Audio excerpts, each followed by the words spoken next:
कई खास मेहमान हमारे साथ जुड़ रहे हैं। हमारे साथ मंजीत नेगी हमारे सहयोगी भी हैं, गौरव सावंत, श्वेता सिंह हमारे साथ जुड़ गए हैं। श्वेता, अगर आप दिखाएं तवांग का वो इलाका और बताएं कि किस तरह से यहाँ पर एक तनावपूर्ण स्थिति बन गई है।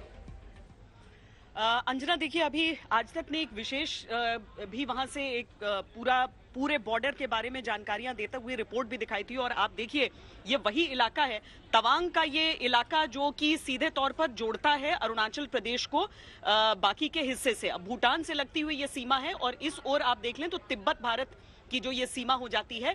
और लगभग इस इलाके में आप समझ लीजिए यांगसे का वो इलाका है जहां पर ये झड़प रिपोर्ट की गई है। ये जो इलाके रहते हैं अंजना, इसमें लाइन ऑफ एक्चुअल कंट्रोल से अधिक महत्वपूर्ण ये हो जाता है कि चीन जो है वो सीमा किस हिस्से को मान रहा है और भारतीय सेना जो कि अपनी लकीर पर कायम रहती है। अब चीन हमेशा ये कोशिश करता है कि थोड़ा थोड़ा आगे वो बढ़ जाए और इसी कारण हमेशा यहाँ पर इस इलाके में खासकर बहुत ज्यादा टकराव आमतौर पर देखने के लिए मिलते हैं। यहाँ तक कि जब शांति की भी स्थिति रहती है अंजना, उस समय भी कम से कम हफ्ते में एक बार किसी तरह की झड़प, जो जरूरी नहीं है कि टकराव में बदले। इस बार जो हुआ है जिसमें लगभग अभी संख्या देखिए अंजना नहीं बताया जा रहा है, लेकिन वहां पर जो यूनिट्स डिप्लॉयड हैं उनसे जो बातचीत करके जानकारी मिल रही है, आमतौर पर वो 8 से 10 इंजरीज की बात कर रहे हैं। किस तरह की इंजरीज हैं ये भी अभी देखना होगा, क्योंकि 9 दिसंबर की बात है। ये एक एक करके धीरे धीरे जिस तरह से जानकारी निकली, लेकिन साथ में ये भी बता दिया गया कि इमीडिएटली वहां पर फ्लैग मीटिंग बुला ली गई और मामले को शांत कर लिया गया। लेकिन शांत करने के बावजूद इस पैमाने पर एक झड़प, जो कि कई दिनों से हम छोटी छोटी ऐसी झड़पें जरूर रिपोर्ट हो रही थी, लेकिन अगर लगभग 100 की संख्या में दोनों ओर से सैनिक होकर इस तरह की झड़प होती है तो उसकी सीरियसनेस, उसकी संजीदगी रहती है।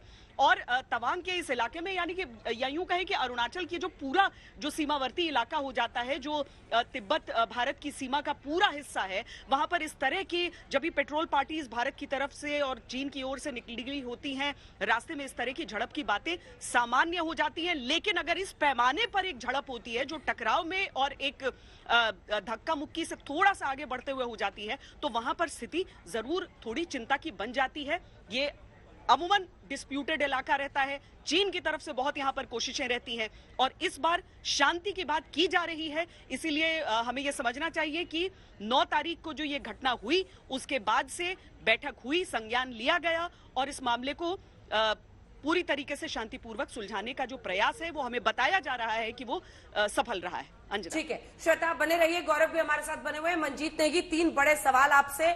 क्या हम फ्लैश पॉइंट के बारे में जानते हैं? जो जानकारी आ रही है, 300 पीएलए के वहां पर जवान थे जो 17,000 फीट की ऊंचाई पर एक पीक को हासिल करना चाहते थे, जिस कोशिश को हमने पूरी तरह से रोक दिया है। दूसरी बात, पुल को लेकर, इंफ्रास्ट्रक्चर को लेकर कुछ बातें इधर उधर से आ रही हैं।